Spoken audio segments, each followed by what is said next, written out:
มาเนาะทักทายสบายดีและสวัสดีเด้อพ่อแม่พี่น้องคนรถสู่คนเนาะเพราะว่าสิอยู่ฝั่งไทยฝั่งลาวหรือต่างประเทศก็ยินดีต้อนรับเข้าสู่ช่องคำว่าสแนลเด้อมาพบมาเจอกับคำว่ามื้อนี้เนาะคำว่าจะมาทำบุญเพื่อพี่น้องเด้อที่วัดปากน้ำไม่มีพี่น้องบรรยากาศเนาะคำว่าจะบไดมานะได้พี่น้องก็สิมาหล่อทำบุญ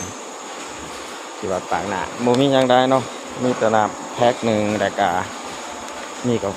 แฟโอวัลตินเนาะมาถวายนะมาถวายหลวงพี่เนาะพี่น้องเนาะเขามาชมกันเด้อบรรยากาศเนาะพี่น้องเนาะคนกระลายดีคนมาหล่อทำบุญ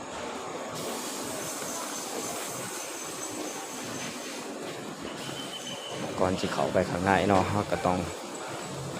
กอดรองเท้าก่อนเนาะพี่น้องเนาะกอดรองเท้าจุดเป็นไหวรองเท้าเนาะพี่น้องเนาะ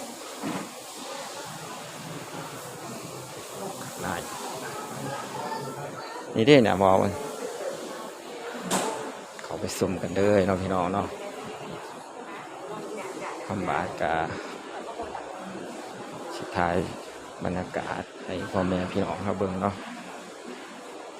เพิ่นมารอทำบุญหลายได้พี่น้องบรรยากาศเนาะพี่น้อง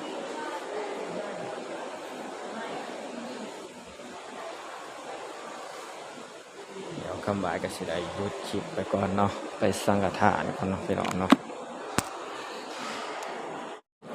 พี่น้องมาต่อกันนี้เนาะ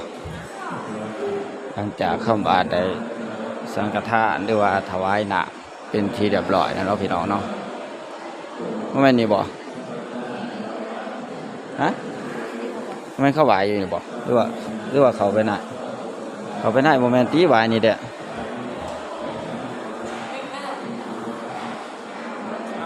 สังฆทานหรือว่าถวายน้ำเรียบร้อยแล้วเนาะแล้วก็สิบโลถ่ายบรรยากาศต่ออีกเนาะพี่น้องเนาะฝากพ่อแม่พี่น้องเขาเด้อมีกันเขามาเนาะว่ารับชมอยู่จังหวัดใดนี่ประเทศใดนี่เนาะคอมเมนต์กันเขามาคำว่าจะพูดเนาะว่า FC คำว่าเบิ่งคลิปคำว่าอยู่ไซเน่เนาะเห็นกันเขามาคำว่าก็สิเขาไปอ่านไปตอบนี่ของพ่อแม่พี่น้องกันก็สู่โคตรเด้อพี่น้องเด้อบรรยากาศพญาเต่าเนาะแต่ว่าเขาบ่อยพ้นเขาเนาะพี่น้องเนาะไปเรื่อยๆเนาะเดินมาข้างล่างเนาะพี่น้องเนาะ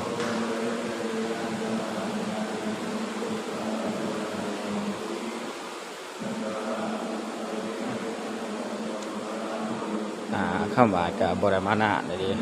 มาวัดปากน้ำเลยก็เลยมาครบรอบหลายปีเป็นปี2 ปีเนาะพี่น้องเนาะคำบาดบริมาถ่ายบรรยากาศให้พ่อแม่พี่น้องเขาเบิ่งเด้อวัดมันก็ใหญ่ขนาดเนาะพี่น้องเนาะถ้าได้ยินเสียงคำบาดบอกคอยก็ต้องขอโทษขออภัยพ่อแม่พี่น้องกันเบิดสู่คนเนาะเพราะว่าเสียงเขาสีวาวแห้งก็รบกวนคนอื่นเนาะที่เบิดมาทำบุญเนาะเห็นบ่พี่น้องพระองค์ใหญ่เลยนี่สูงขนาดเลยเนาะพี่น้องเนาะเห็นบ่พี่น้องทานต่ำเป็นไปชั้นบนคนก็มาหล่อทำบุญกันเรื่อยๆเนาะมามุมนี้ยิ่งชัดเจนเนาะพี่น้องชัดเจนเห็นบ่พี่น้องมุมใหญ่เนาะพี่น้องไปเอ็นคลิปนี้ก็ขอให้ FC คำบาดได้บุญนักกันรถสู่โคตรเด้อพี่น้องเด้อเพราะว่าคำบาดก็บ่ได้มาทำบุญนานเลยเนาะอากาศตอนนี้คนก็หลายเนาะคนมาหล่อทำบุญมุมนี้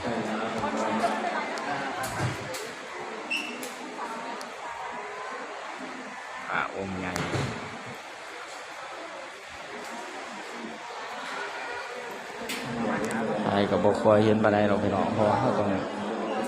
ตายกับไปมุมสูงเนาะเพิ่นมาหล่อทำบุญเนาะพี่น้องเนาะหลายเลย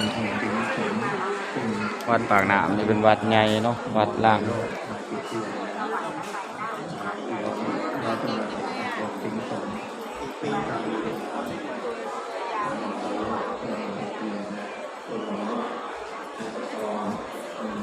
ผู้ว่าเพิ่นเฮ็ดหยังเนาะอยู่ทางหลังเนาะพี่น้องเนาะ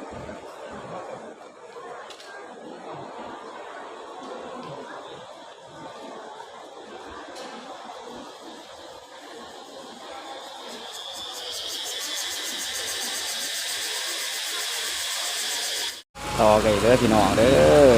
หลังจากทำหวานไปกราบไปไหว้เรียบร้อยแล้วเนาะอาหารปลาเรียบร้อยได้นี่ปลาให้บ่พี่น้องสีงามเป็นงามเลยเนาะพี่น้องเรามีน้ำตกเรียบร้อยเห็นบ่พี่น้อง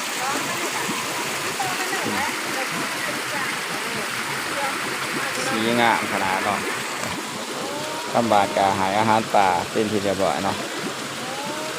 หายประทานให้พ่อแม่พี่น้องเขาเบิ้งโอ้ป่าหลายขนาดเนาะพี่น้องมีแต่สีงามๆเลยพี่น้อง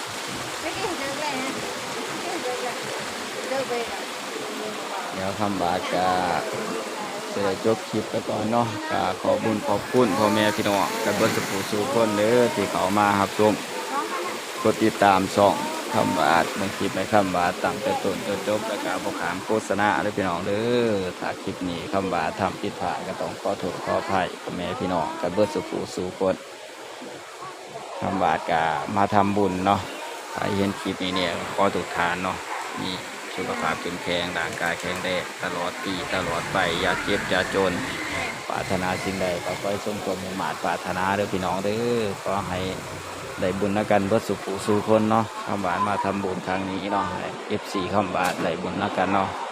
คำหวานสิได้จบคลิปไปก่อนแล้วกาสิกาคำว่าสบายดีและสวัสดีเด้อพ่อแม่พี่น้องเบิดสุขสู่คนเนาะ